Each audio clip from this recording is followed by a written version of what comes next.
how does science change? You know, we don't do things quite the same way, I understand, in today's world as we did in 1925. Dr. Neal Doran is a biologist, professor of biology at Rhea College, but on the way there, he picked up a master's degree in the history of science. So that has been something of a topic for him to explore. Neal, come talk to us. Sure.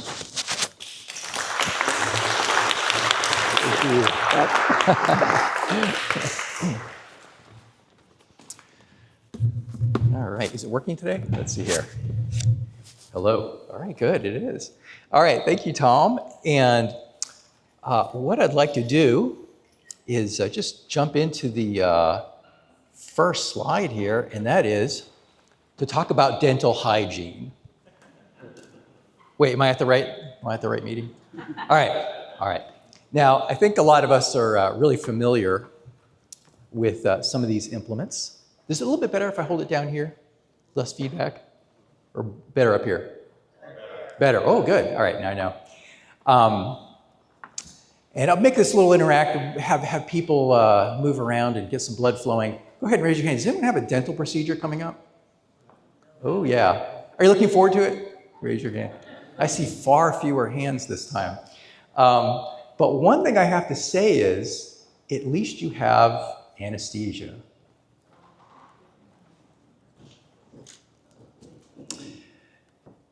Now, part of this talk began when Tom would do tours for us, and I saw a dental device from the Scopes trial era that to me almost looked like a medieval torture device, which is probably what it felt like. And so I thought I'd just do a little bit of exploration on what did dental science look like back then. And so let me just show you a couple of pictures.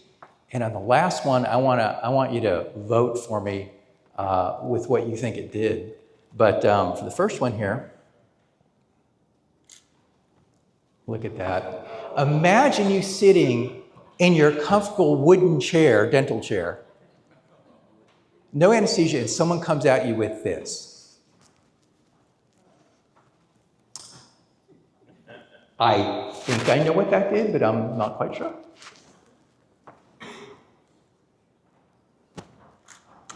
This one I have to kind of figure out. I believe the little key on the back kind of winds it up, and then we have some kind of drill device. I think that that's probably what's going on. Who thinks that's probably the thing? Raise your hand, just kind of get some. There you go, all right, good. And on this last one, raise your hand real quick when you think you know what this one did. Okay, here we go, ready? Raise your hand.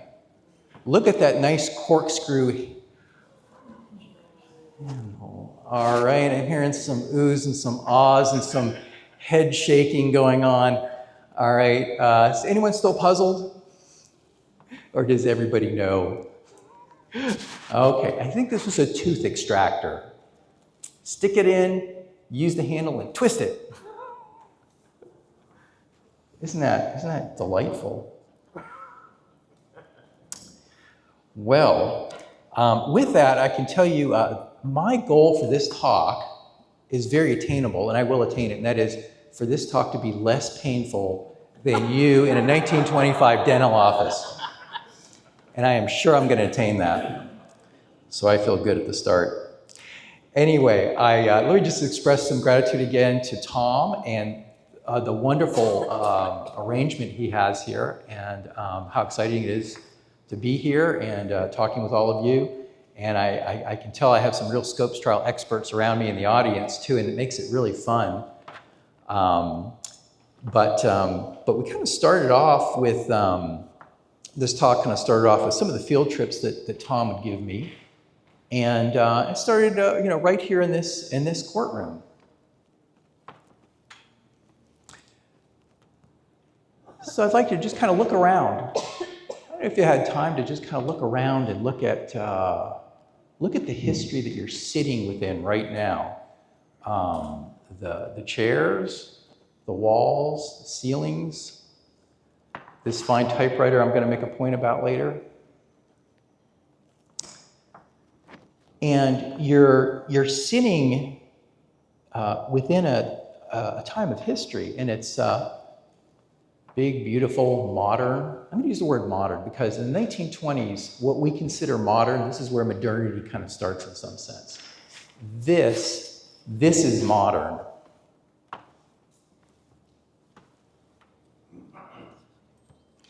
But at the same time, I think we kind of know, and here's where some of my discomfort kind of comes in every time I come here with my students, and that is things age.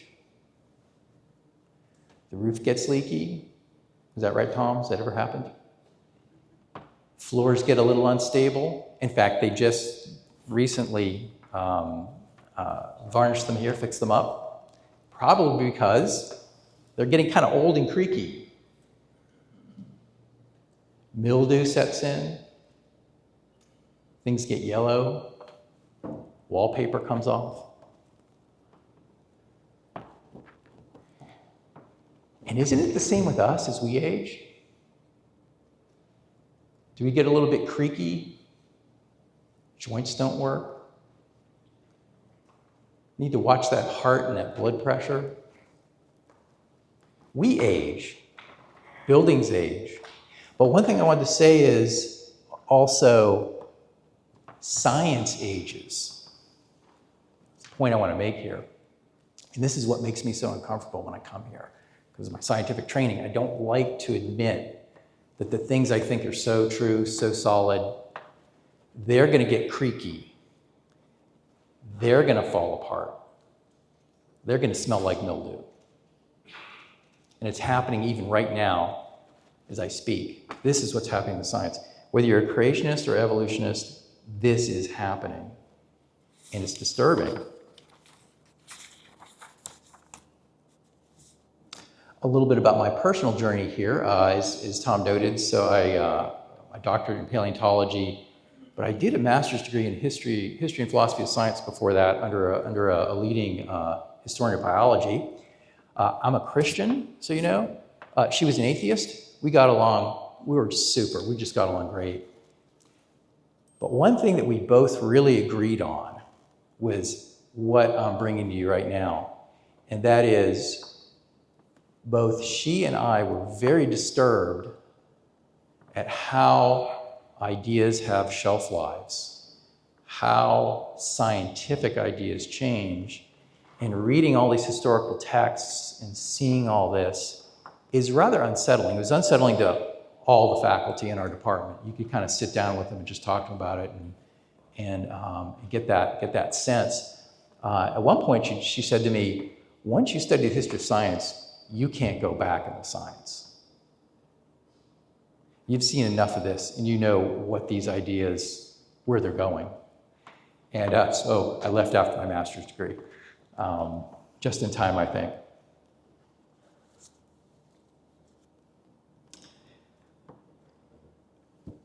So a lot of attention is given to the debate. I want to give a little attention to something that kind of bothered me, and I'm gonna bring it to bear for Brian and Darrow here, and that is when I would read a scientific account on some issue, historically it may be far away, so there's no real emotional investment in it. So that's a good historical scientific question to look at.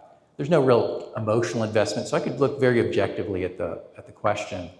But you'd see a couple people debating, a couple scientists debating, and you'd look at this. Again, you have some distance on it. Maybe it's a scientific issue you're not really too enamored with. And you look at the players and you say, they look kind of silly.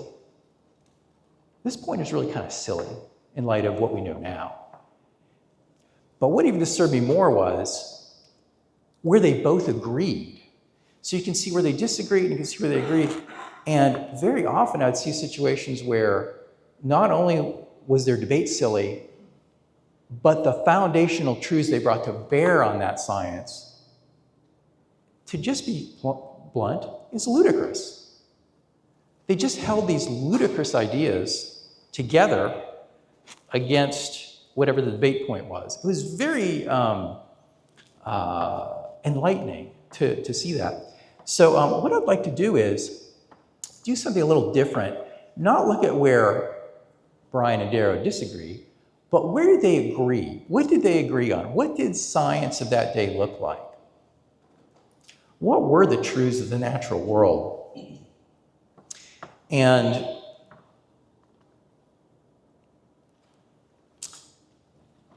I think we're going to see some things that are kind of interesting when we look at them together. Just a little caveat here, and that is, we don't know that they held this or that belief on this or that issue exactly.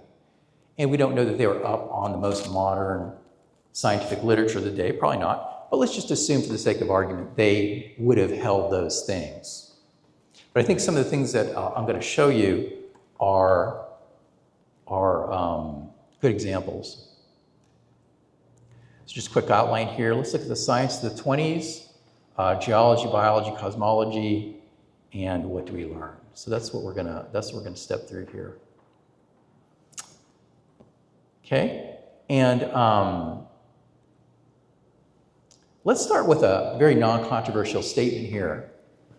Dinosaurs are made out of atoms. It's okay? Pretty good? All right. Dinosaurs are made out of atoms. Let me give you a little bit of a sense for this. And now, because it's 100 years, I didn't get the dramatic kinds of disorientation I got when I was reading in the history of science of questions hundreds of years old. But even over 100 years, I'm a little bit struck. So it's both the paleontologist in me and the historian of science. I have a little internal conflict. And let's just have a look at this, all right? So if you're in the 1900s, this is a Tyrannosaurus rex. This nice baggy tail dragger, right? The skin's always baggy, I'm not sure why. Has this kind of texture to it. And they're dragging their tails. So here's Tyrannosaurus. As these Triceratops look like they're eating grass, which, by the way, we don't have in the Mesozoic, just side point.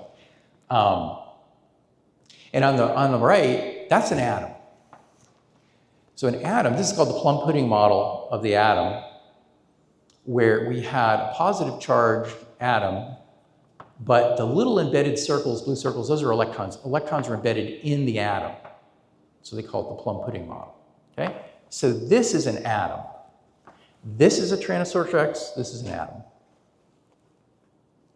little closer here, 1920s, one of my favorite pictures here of King Kong in the battle with the Tyrannosaurus, right here. So the Tyrannosaurus is about the same thing here, tail dragger, has that interesting skin texture to him. And there you go, there he goes with King Kong. Well, at that time that movie came out, we had the Bohr model of the atom. So that's the one on the right. Here the atom changed to a central nucleus, sounds good, with electrons orbiting, sounds good. But notice they have these fixed planetary type of orbital structures. All right? Well, there's some people probably sitting here saying, well, what's wrong with that? That's what I believe. All right? Well, actually, we've gone on a bit since then. And so for this third slide, 2023, I got this 2023. Here is Tyrannosaurus rex today. Now, you're going to notice some differences here. One is that it has a kind of a counterbalance with the tail on the two legs, two main legs. And you see this fluffy stuff, and these are monofilaments feathers, basically. So this is what Tyrannosaurus looks like today. All right? And again, I have to kind of stop and look at this. From the paleontologist side, I can say, well, I think this is really accurate. I really believe this is what Tyrannosaurus looked like. And I'll make arguments for that. I'd probably almost die for that. I think this is what a Tyrannosaurus rex looked like. And then the same thing with the atom over there. The atom is actually now, it's a probability cloud of electrons on the outside, and we look at it more numerically here with quantum numbers, momentum equations, spin quantums, and so on. That's what an atom is today. All right? Now, from the scientist's viewpoint, I can look at that and say, is that the same dinosaur? And my inclination would be to say, yes, that's the same dinosaur. But when you think about it carefully, is that really the same dinosaur from the earlier one? And this is where I get a little uncomfortable. And again, this is only 100 years. There's only a couple of generations of people. In fact, for this area here, we have grandchildren of participants in the trial. It wasn't that long ago, in one sense. But the ideas have changed quite a bit. And by the way, just to make it worse, last year, 2024, they changed the mouth structure of T-Rex to now thinking that we couldn't see the teeth from the outside. So just in a year from that 2023 picture. Very interesting. Very enlightening.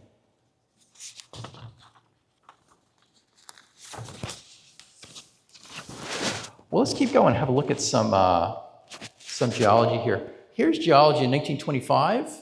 This is a Charles Lindbergh map of the Earth, and the Earth was static. The Earth was fixed. The continents did not move. So they could kind of rest their hat on that. I'm sure both Brian and Dara hung their hat on that. There is no conception of the idea that Earth's plates move. There is no possibility. There is no way to get these things to move. That's the problem. And again, this Charles Lindbergh map comes along really well. Notice the yellowing and the age that it depicts here in this, that we can kind of correlate to the idea of age and time. What we call the chain of scablands, it's a part of Washington State. It had this very unusual topography to it that was the result of slow, steady erosional processes. And then what about the dinosaurs? What happened to them? We're just talking about dinosaurs. What happened to dinosaurs? Here's a picture. I love this little cartoon, 1940 Fantasia, to the tune of Rite of Spring by Stravinsky in the background. We heard some classical music last night. I'm very, very happy that we did. But what happened to dinosaurs? Well, what happened to dinosaurs? Well, it's very nebulous, and they're just kind of walking off into this red haze, this heat death, this kind of drying out. The great dying happened. That's how we explain where the dinosaurs went. Notice I had a friend once say, if you're a scientist, you have an explanation for everything. And that's the explanation. Okay, let's fast forward just a little bit here. Here's what the Earth looks like now. This is plate tectonics. I have the seafloor colored in red, indicating different zones of time on the seafloor. One of my very first science professors was one of the architects of plate tectonics and paleomagnetism. And so that's kind of like how I began to learn geology. And it's like, oh, it's so obvious plate tectonics is correct. I really believe that.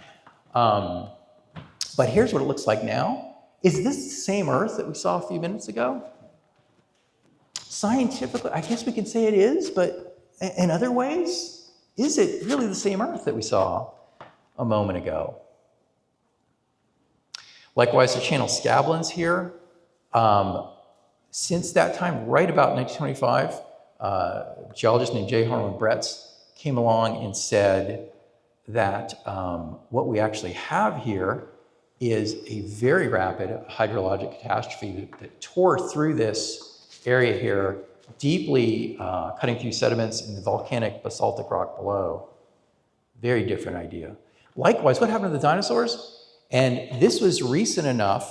The idea now for dinosaurs is we had an impactor, 10-kilometer impactor hit peninsula of Mexico, left a 150-kilometer crater.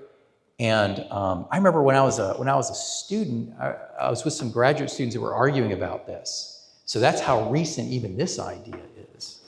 But this is the way it happened. Again, I feel like this is correct. Age of the Earth here has gone up here. Has that changed? All right, let's go to biology. Here I'm going to start with the modern. I'm going to go back to the old. For the modern biology here, what we have a DNA helix right here, two different strands, It folds up very nicely, as you can see at the end, but it wraps around a nice histone protein, 1.6 times. Those histones are combined together into smaller groups, beautifully wound up, beautifully coiled there. And ultimately, on the side over there, we get a chromosome. It's a chromosome at the end. And this is how we get chromosomes. And so this is the basis of inheritance. Whoops, go forward here, not backwards. This is horse evolution today. My vertebrate paleontology professor, I'm really proud to say, was Bruce McFadden.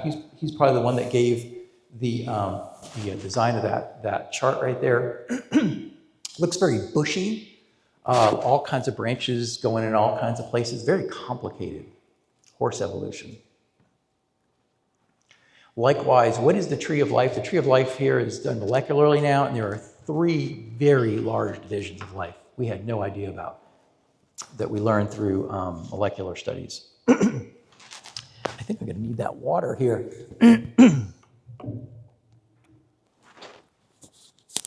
Thanks, Tom.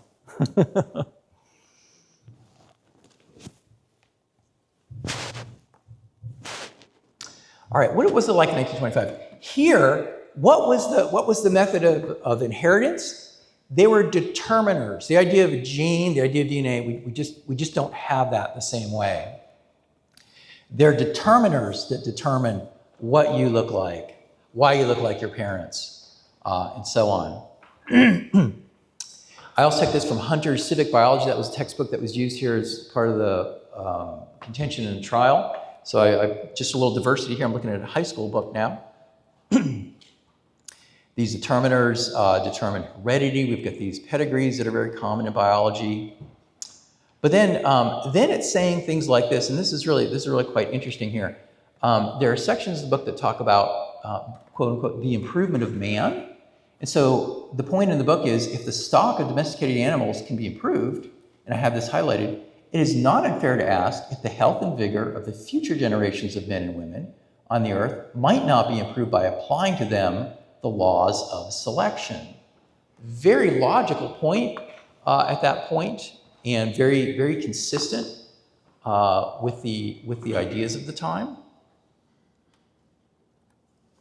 Even a bit more uncomfortable. I get a little uncomfortable reading this. I think everyone does. In fact, when I was in history of science, we did not talk about this much at all in the history of biology.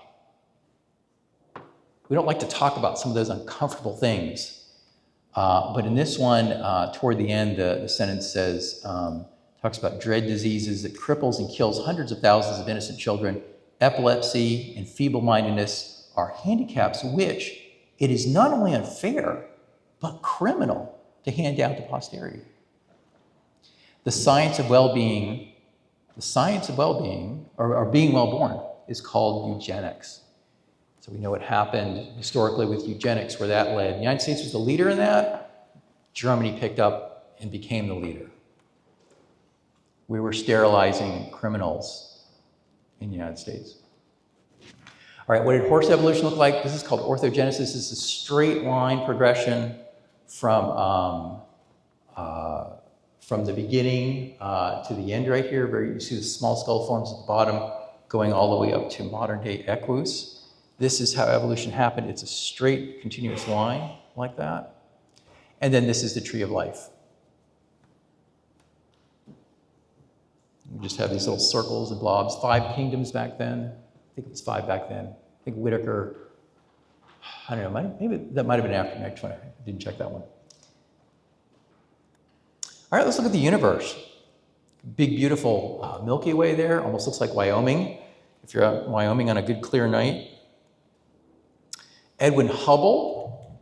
And the universe at this point is basically all we can see there. That is the universe.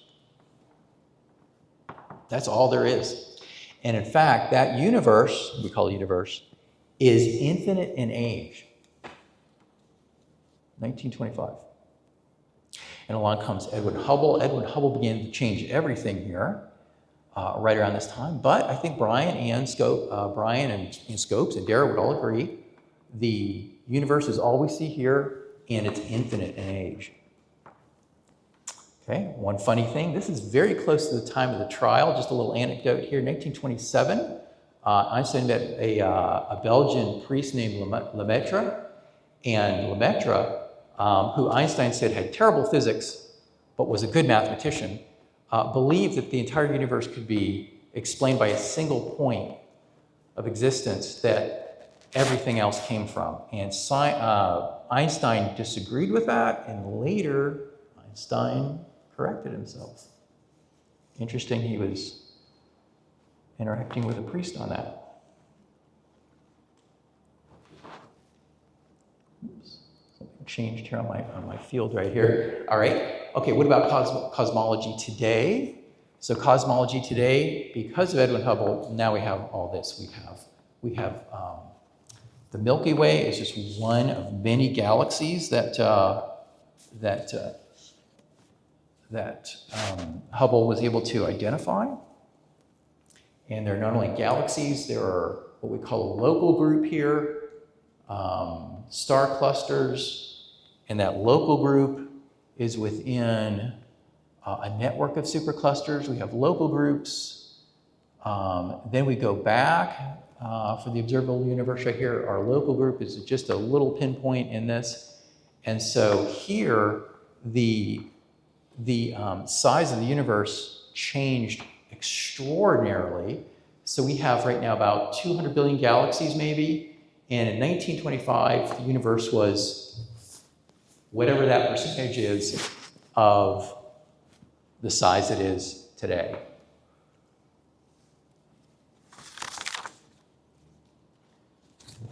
So it's almost like we lived in a different universe.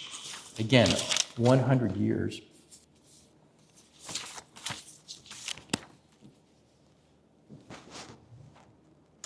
All right, let's ask some questions here. We don't want to be too skeptical of the sciences. So there's my science side kind of kicks in here. Don't want to be too skeptical of everything here. Let's ask about what changed and what didn't. Okay? There are core principles in this debate that did grow stronger. So the age of the Earth continued, microevolution, elements of macroevolution continued. Our understanding of the fossil record has increased quite a bit. In fact, talking about dinosaurs, just as a little anecdote, in the last couple of decades, I forgot the percentage, we've at least doubled our understanding of dinosaurs remains coming from China. So again, we have a lot better grasp on a lot of things. So let's put that down. But what changed? Things obviously changed, and it seems like certainly the mechanism, certainly what went into various things has changed. Fields have changed, new fields have emerged. The universe, I just have to say, is not the same universe as it was in 1925, at the least. And what does it say about scientific knowledge? So for any philosophical geeks out there like me who like philosophy, does this mean science accumulates, meaning it goes in the same direction? Are we building on ideas progressively and we're getting better, or are we kind of meandering around? Like, are we like kind of lost, kind of drifting around in our ideas in science? That would be Thomas Kuhn. Not a Kuhnian, I'm not an anti-realist. It would be called, I'm a realist. But I am sympathetic. When I look at that Tyrannosaurus Rex, I think if you take that kind of overweight tail dragger and say, if you're to project in the future what a future T-Rex would look like from 1925, I couldn't say it would look like what I just showed you. The 1923 photo, I can't do that. What is progress? And again, that's a little bit of a philosophical point, but I have to say, science, there is cumulative effect, but Kuhn has some points that I hate to admit and this is disturbing. I remember my PhD advisor and I would talk about this, is that if in science we have no direction and we're just really meandering around, that's really disturbing to a scientist. So he and I had some good conversations about that. But this is just 100 years. This is what it looks like. All right. But let's make some distinctions here too. And this is some distinctions I think that the trial could have brought out for us or could teach us. And one is scientific humility. And this is what I'm really trying to get after. I think we have a lot of room to be humble about a lot of things. But scientific humility is not the same as scientific skepticism. We don't have to doubt every single thing. So there's tension here. We need humility, but we don't need a very deep underlying skepticism. Second, I think we have some room to question theories. That's not the same as abandoning evidence. Evidence does accumulate. We need to have that evidence. But at the same time, anyone that looks at this would think, I have some questions for a lot of scientific ideas, even just in the last 100 years since the Scopes trial. At the very least, we need to acknowledge some limits on things. Science has some limits in what it can say and can't say. But that's not the same as rejecting knowledge, actually having knowledge and rejecting it. We can acknowledge limits. It doesn't mean we have to reject knowledge. So there's a lot of tensions here. We're going to bring up a couple more things. We can call, well, first of all, my advisor's advisor was Stephen Jay Gould, so I really like Gould. I'm a big Stephen Jay Gould fan. And he came up with this idea called NOMA. That's non-overlapping magisteria. That means that we have science in one box, and we have things like religion, ethics, and philosophy in another box. And they're sealed off. There's a border. That is an impassable border, a brick wall. And I would say, I think we need more nuance than that. I think there's more going on here. I think even in the last 100 years, we can see that. And so that means, on the one hand, we have science of the Big Bang. That's science. But does that science really have no philosophical or theological implications? Does it really not say something to human questions of origins and beginnings? Does it really say nothing that addresses philosophy or theology? It is science. But does it really not have anything to say? Evolution is science. But are there really no questions of meaning or purpose that we need to discuss there in what it says? Is that really sealed off from us? How about neuroscience? Are there really no implications of consciousness or the soul? In fact, it's really interesting. In the last couple of years, it's just, again, this shows you how quickly science moves. There's a set of New York medical researchers who are now talking about, in the scientific literature, about out-of-body experiences. So they're seeing this and they're documenting it with cardiac patients and others, where there's evidence of people leaving their bodies in the room, actually seeing things in the room, and reporting it after they're resuscitated. And it's like, what is that about? Okay? Well, neuroscience is a science. But does it have more implications? Does it have something we can learn about? Does it have something that addresses a theological or a philosophical point? And then genetics, of course, we saw a bad example earlier. But does genetics never raise findings about human identity that can be distorted by people with ill intent? So those are some questions. I call those borderland questions. They're kind of on the border, science and philosophy and religion and ethics.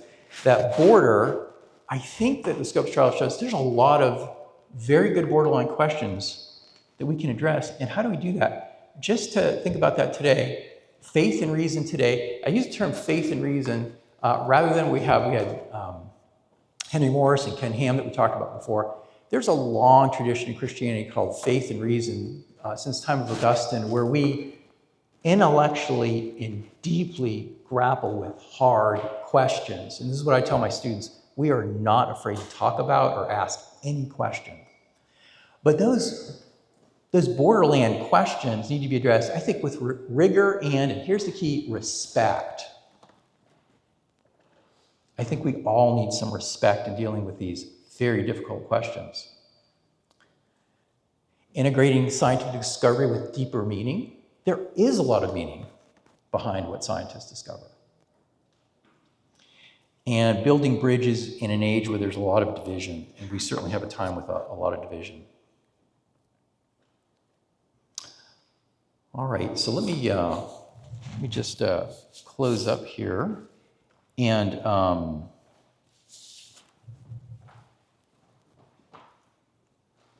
over here, some references here.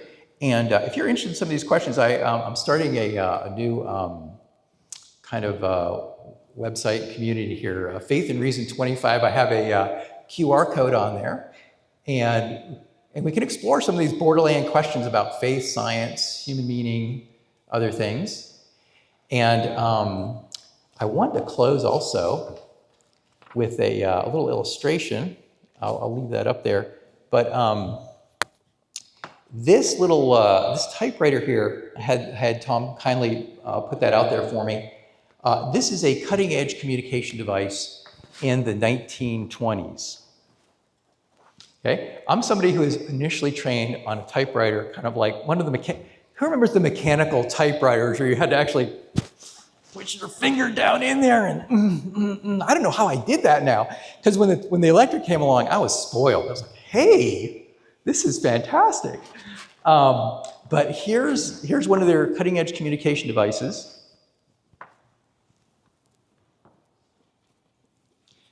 Here's my cutting-edge communication device. It's called an iPhone. Who has an iPhone? All right, like half the audience, right? Okay, here's my iPhone. And interesting point here, I can also frame the 100 years with.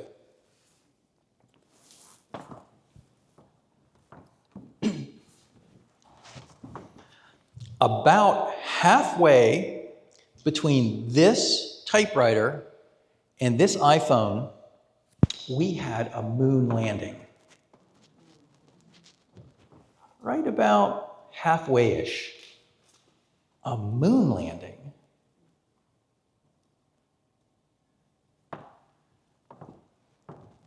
And the computers on those spacecraft were literally threaded by seamstresses. They had to thread the wires into the circuits.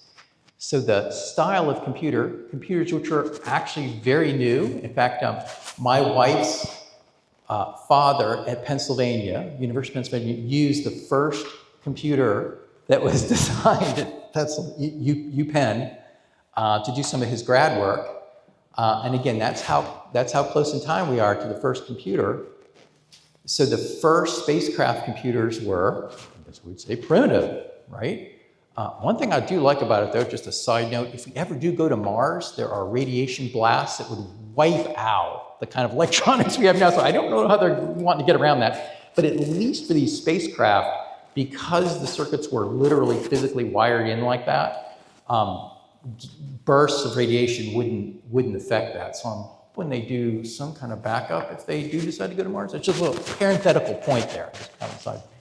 But so 100 years here, we have the iPhone here versus this typewriter. Halfway between is a moon landing, where the computer technology was interesting. And 100 years.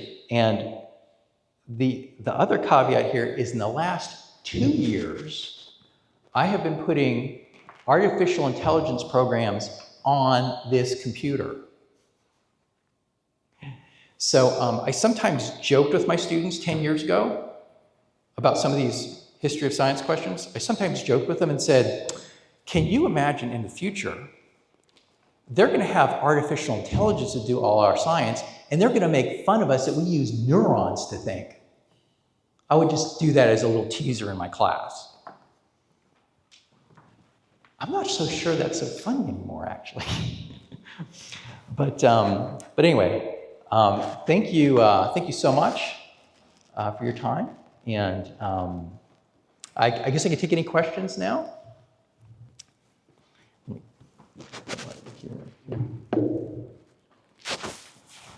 Let's see. I'll leave the computer up in case I need to go back to a slide or a screen. I could illustrate something on. I got a question. Yeah. You said your doctorate, you're in paleontology? Yeah. I was wondering, 10 or 15 years ago, they said they brought up the femur of a T-Rex with soft tissue in it. Yes, they did. But I haven't heard anything since. I mean, I've heard something from both sides, but it seems like they jump on that and want to study that. Okay. This is really kind of funny because sometimes, in the say the origins world, I could hear things about evolution that me from a creationist standpoint, my jaw would drop up and like, wow, I don't say about that. Then I could give some of my colleagues questions that would make their jaw drop open. When the soft tissue happened, I remember when that happened, I was still in grad school, both of our mouths dropped open. So here's again one of those little issues where it's like this just kind of goes outside the framework of your thinking. And I guess I could say soft tissue in dinosaurs is a problem for both creationists and evolutionists, because how do you have tissue in bone that's that old? And so there's lots of questions on it. There's lots of debates. Iron compounds are described as part of the means of preservation. There's various ways it's being addressed, but I would say from recent things I've seen, it's not really settled. It's got the Epstein files, both sides. both sides of the side. People want to know. But thank you. I was just wondering if you heard anything. I have, yes. So that's one of these things. So I didn't even want to go there, but yeah, you're absolutely. The field has changed so much than what we're looking at right there. In fact, by the Scopes trial, dinosaurs are only 75 years or so old. The idea of a dinosaur was only about 75 years old. We've had another 100 years, and the way that this has changed is quite dramatic. Yeah. Regarding the Stephen Jay Gould perspective, some scientists I've read think that was an ultimate expression of conflict avoidance.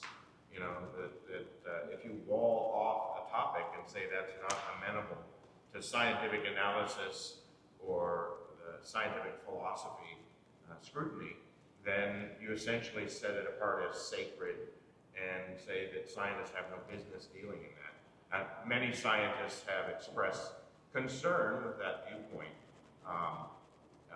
including other biologists that work alongside Gould. One thing. And the other thing is, I think it's very helpful to view science as an asymptotic approach toward a perfect description of reality. And different fields move at different speeds along that trajectory. And the T-Rex is a wonderful example of how the basic body form hasn't changed in 100 years, but the texture of the skin has, and the feathers. And maybe in 20 years, we'll know more about the color of the little feathers. But we're learning that now, actually. Yeah. There's actually, right. And also with the body form, actually, it was perfectly upright, but now we see the kind of counter pivot. So there's a little, but I see what you're saying. The bones are the same. Right. The bones are the same. So that's the asymptote that we're getting closer and closer. Yeah. So I agree with a lot of that, and also some concerns about Gould's gnome. I really respect him and his motives for doing that. I don't know all his motives, but it is a way to avoid conflict. But I think, as we can see from this trial, this conflict is going to be there. Right. Or these questions are going to be there. And I thought it was interesting yesterday. I think it was Ed that brought this up, or somebody, that in Muslim nations right now they ban the teaching of evolution. So this isn't just a Christian or Western kind of a thing.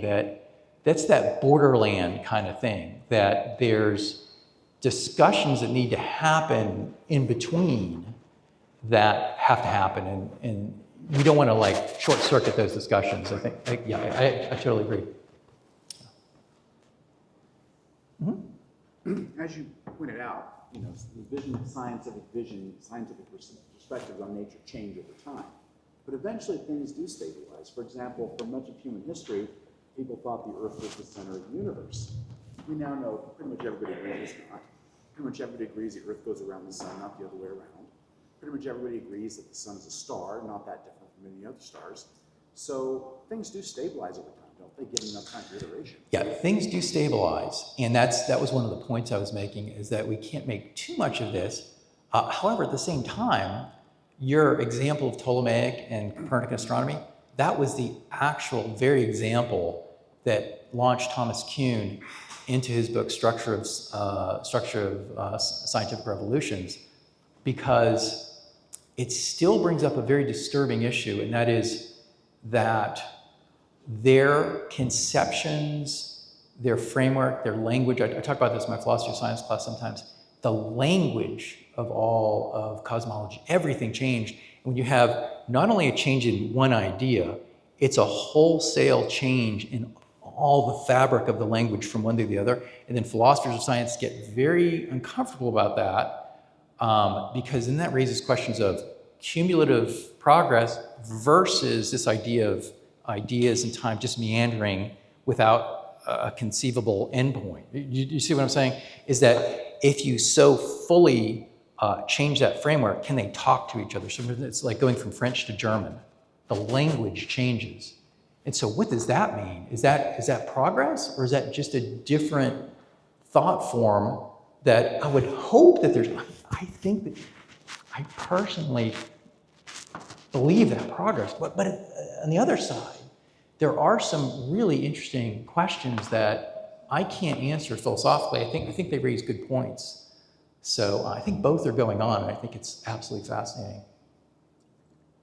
Ooh. Did you? Well, first of all, kindergarten teachers, so this is kindergarten. Now, this gentleman addressed it, and you addressed it, and I've seen a bit of it on that new Netflix series. When I was a little girl, we thought dinosaurs were all like reptiles and had that reptile skin. Now, are we thinking that dinosaurs actually had tiny little feathers rather than the reptile skin? Okay, yeah. For the feathers, there's actually about 5 different styles. So when we think feather, we think asymmetrical flight feather of a dove, say, right? And some would have had that, right? But there's actually a range of types of feathers. And so that picture had what we call a monofilamentous feather. It was like kind of a straight strand. So a lot of them, nearly probably every single one, had those. And then there's also other varieties of feathers as well. And so this is a question of investigation. But again, this is new. I remember the expert on these kinds of fossils is named John Ostrom, and I saw him talk at a paleontology or Geological Society of America meeting, and he was one of the first to talk about this. And we had no idea he didn't know what this was. So he was in China when he first saw it. So again, this is over the past couple of decades where some of these findings have come out, and they seem to be pointing in a direction for some sort of feathery kind of a cover on a lot of dinosaurs. Still working out the details. Feathers don't preserve really well in the fossil record. Sometimes you do actually get some, like preserved in amber or something. It's very rare.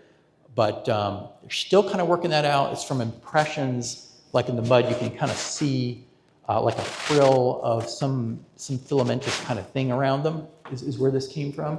But it's real detective work. I hope I don't get too much into this, Tom, so back off here. Yes? You know, I'm hearing you talk about the Kuhnian meandering, if you will, Yeah. progressivism. And I reminds me of the old punky versus gradualism argument. Oh, yeah. Remember back in the 90s, is it punctuated equilibrium or is it gradualism, back and forth, back? And eventually people realized, oh yeah, it's both. Because some lineages do this, some lineages do that. I like that, yeah. I think the bottom line here, Yeah. with your nature of science and Kuhnian versus gradualism, as it were, it is both, but the nice thing about science is that you've got this external reality that you measure it against. Whether you would come up with a Kuhnian explanation, as it were, or a more progressive gradualism explanation, the bottom line is it's got to explain nature. Yeah, yeah. So, yeah, your idea is not going to happen. Right. So that's the realist thing. It's funny you brought up punctuated equilibrium. That's like where species appear in the fossil record. They seem to appear kind of suddenly. And so Gould and Eldredge did that. That was my master's thesis when I was doing history and philosophy of science. And it started when I was going back and forth between, I was kind of a dual geology and biology major, and I'd run back and forth a mile between these buildings, studying from the zoologist on one hand, then back to the geologist, and back to the biologist. And I noticed this difference in perspective that really fascinated me, and so I did my master's thesis on it.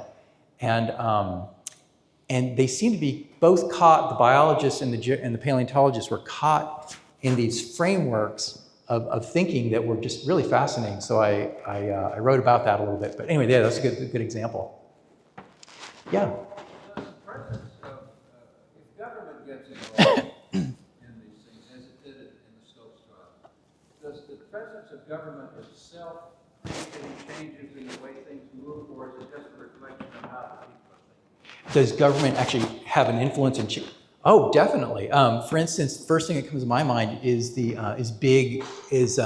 of big science after World War II that the government started pouring money into all kinds of types of research, space program, weapons, really, I think. And oh yeah, that really affects the way that you think about science, the way you perceive it, the way you trust it or not.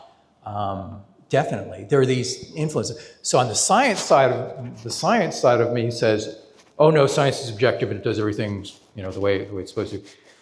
On the history and philosophy side, I'm like, oh my gosh, yeah. I mean, cultural ideas change, language changes, it enters the vocabulary, the imagination of people, on and on and on. But yeah, it can have a big effect. Yeah.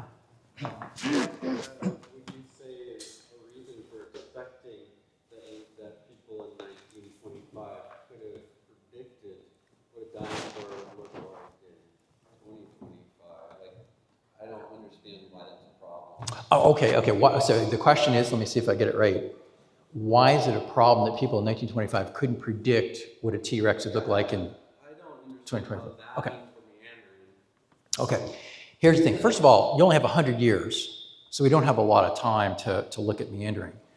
But the idea there is that if it's cumulative, and in my philosophy of science class, I like to use the little matryoshka dolls from Russia, the little Russian dolls, where you have one doll inside another.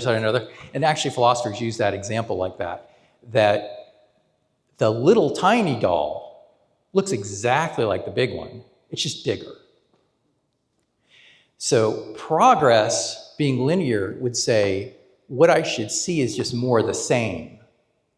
So I should see maybe a bigger T-Rex or a more baggier T-Rex or more tail-dragging infinity or something like that. But it would look the same. The problem here, and it's a little bit subtle, I'll grant that. It was a little subtle maybe what I said, but it just looks like a different animal to me in some ways. And different in a way that I wouldn't have expected. No one would have thought of feathers. Remember that skin they had? Very reptilian looking and scaly, and this is not where their mindset was. But where the meandering comes from, that's Thomas Kuhn. And Thomas Kuhn looked at, in the history of physics, where you go from Descartes, Cartesian physics, to Newtonian. So you could say, okay, well, that's progress. But then in Einstein, we have relativity theory. That looks nothing like what Newton was doing. So it almost seems to veer back the other way toward Descartes. So it's like, okay, are we making, what does progress look like in physics, say, right? Because these ideas are just kind of jumping all over the place like this. But again, the science side of me says, all right, yes, there's progress, there's achievement, there's direction. But I do have a sympathy with philosophers of science who would say, you know, these ideas fundamentally, when the language shifts in the language, for instance, the definition of mass in Newtonian physics is not the same as the definition of mass in Einstein's physics. So the words change, the meanings change. That's where philosophers and historians get a little suspicious, like something's going on here that's a little bit weird. Does that clarify it? Okay. One more. Oh. Kind of the case with humility within science, because it's not, we're not going to get all truth in our lifetime, or even in centuries of mankind's lifetime. So if we can agree what man is and look at similar things, we can develop how to make real progress. But the humility is like, it does change over centuries. Yeah, I think humility is, again, that's kind of like an underlying tone I have here. Yeah, I agree. I don't take too much time, but. Neal, thank you. All right, thank you.